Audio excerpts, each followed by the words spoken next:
I remember watching the X Games back in 2014, Optic Gaming versus Team Caliber. It was a very exciting matchup because I knew that this would be a turning point for uh, esports as a whole, becoming a mainstream uh, pastime for people to watch. Um, According to TheVerge.com, uh, League of Legends and CS:GO have about a 480,000 on average consecutive viewership. Um, this is very popular. It's only the tip of the iceberg of all the games out there that are that have esports and have pro players. Um, the vast spectrum of games is, it's anything from real time strategy all the way to arcade fighting games and shooters. And it's just gaining mainstream popularity according to medium.com. And this is partly, in fact, due to the massive amount of games that are being live streamed today. And not only are they being live streamed, but esports players are able to live stream while they play and, compete. And um, this brings the viewership up for esports, especially if people have a favorite player. They love to watch their favorite players whenever they're scrimming or scrimmaging. They call it scrimming, but um, people love to watch esports players. They love to watch speed running and casual play as well. And all this together is, it's a very entertaining amalgamation of different types of cultures coming together, and they're enjoying one pastime: esports, streaming, um, and speedrunning.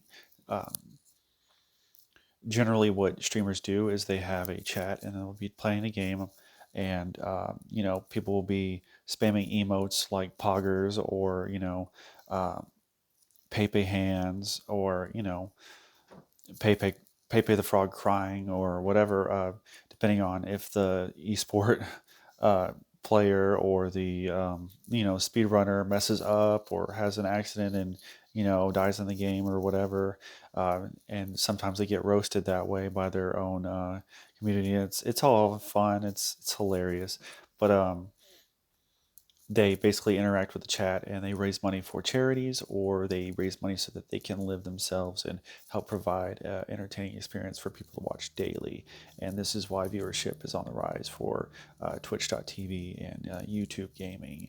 um, while it is on the rise, though, it's still not as big as the NBA or soccer or Formula One racing and how popular those are in the UFC.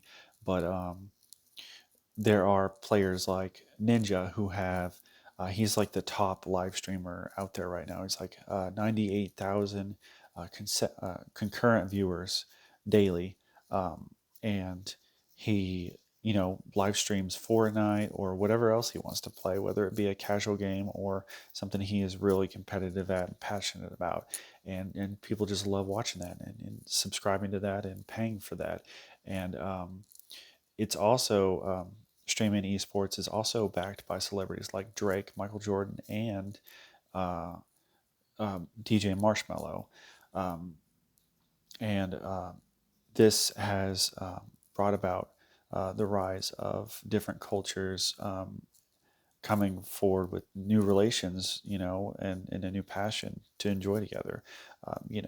Whether it be China, North Korea, not North Korea, South Korea, and Europe, and you know, um, sometimes Russia, but not very often. A lot of times they don't. They're kind of in their own little league. But China, Japan, Korea, um, India, um, the United States, all come together and play games. That's what we do. Esports, competing, all that fun stuff. Um, in South Korea, uh, there is this image of South Korea that South Korea has some of the most prolific and competitive esports teams in the world. Um, and it is a very dominant force when it comes to esports and competitive gaming. Smaller countries like Hong Kong, uh, use have used an esport to have their message heard. Blitzchung back in 2019 of October, uh, came on live television and or not live television, live stream for Blizzard Games. He's a Hearthstone player, and he liberate Hong Kong, the revolution of our time. And uh, subsequently, he was banned and removed from any further competitions, and his prize money and his champion status was taken away from him. And because of this, outrage happened, and people came together and helped get his money back and his status back as the champion of that game or that tournament. Um, is this embarrassed the People's Republic of China and the Chinese Communist Party, and you know, Blizzard hasn't heard, they haven't let it down on Blizzard yet. They haven't let it go, is what I mean. Um, Time.com even said it shook the whole industry of esports. Um, all of these were instances of gaming and esports in general showing themselves to be a force for change. And while gaming is growing exponentially all the time, remember that it started out as a pastime for people to come together and just have fun. I will leave you with Evo moment number 37, in which Daigo Umehara shows that you can have the skill and create such a hype with a comeback that people come together and enjoy it.